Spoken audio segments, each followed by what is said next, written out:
avant-garde. Mr. Bazawule, writer, musician, filmmaker, visual artist. I can go on. Ghana's finest, and of course, Grammy nominated. How are you? I'm fantastic. Thank you for having me. Thank you for being here. What was it like when you first got the call to direct it? Like, what was the first question you asked yourself? Well, first question was why? Why remake The Color Purple or even touch it again? And I think that would be any logical person's, response. But it took me a while, and I think that once I kind of found a way in, and that way in came by going back and reading Alice Walker's work. Mm-hmm. And by the way, is the oracle of all of this. Everything begins and ends with her.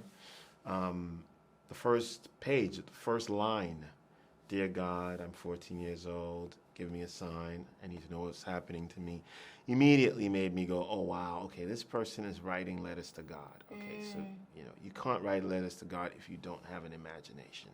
So immediately I knew that, all right, well, this is going to be a big opportunity to expand Celie's headspace some more, and also debunk an often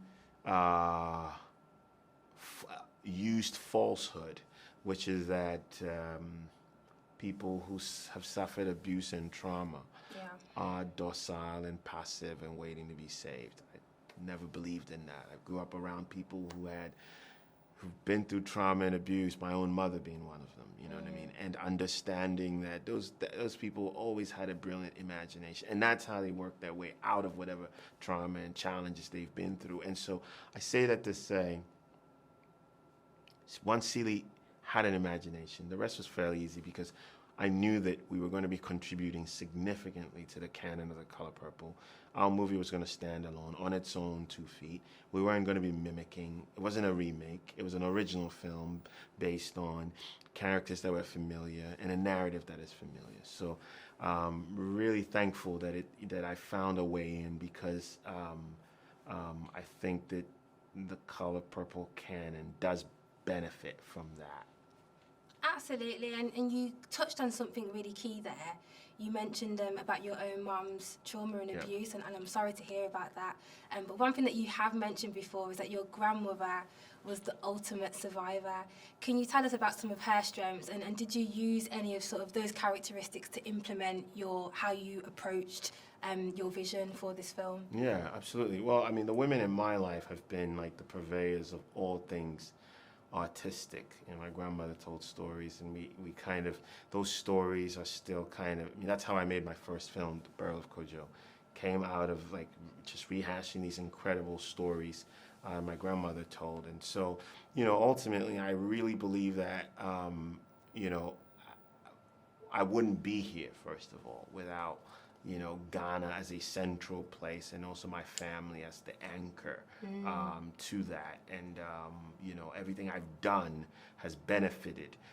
These elements of imagination and magical realism are all functions of where I grew up. That's how we told stories. There's nothing special about them until you realize, wait, that's not how everybody tells stories. People tell stories in linear, very basic ways, while we tell stories in cyclical and more imaginative ways, right? And so I kind of really, I've used that. Color is another thing. My mom's fabrics, my grandmother's fabrics. I mean, we grew up with incredible fabric, vivid color, right? It's what I called it. And so that, of course, has become like a real big visual thing for me in all my work. It's like, whether it's Barrel of Kojo, Black is King, Color Purple, striking visual images became kind of a critical thing, and also became a way in which I could create proximity with audiences today. Yeah. The Color Purple is a vivid visual tableau that young people can see and be drawn into. Absolutely. It doesn't feel like a dreary, sepia-toned period film, which is often the way period films are treated, and kind of repels a young audience. And so it's very important that we did that. And then, of course, there's music, which kind of ties it all together. So very exciting to have this version of Color Purple. It is exciting. A lot of people don't know, but you worked on Black is King by Beyonce. But what are some of the challenges that you face with telling stories from the Black diaspora? The big challenge, of course, first of all, is, there just aren't enough of us. So when you step up, you're stepping up. You come as one, but you move as 1,000, whatever that saying is. I mean, that's kind of where you find yourself. And so there's a pioneer syndrome, which is a challenge because you have to not only build the work, you have to build the institution that helps the work, which is something that I'm forced to do. I don't have the privilege of just being an artist, right? I have to build the world around being an artist. Yeah. So that's one challenge. The second thing, of course, as it relates to advice for me is simply figure out your why.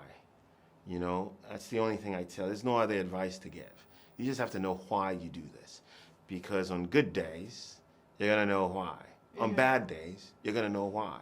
And that will keep you at an equilibrium no matter what happens. As the ebbs and flows happen, you'll always be able to stay even-keeled. So figure out in your quiet moment, why do you do this for real? And I feel like once you figure that out, the rest works itself out. I love that advice. Thank you so much for your time. It's Sure. been great It's a pleasure. talking Thank to you. you. Thank you.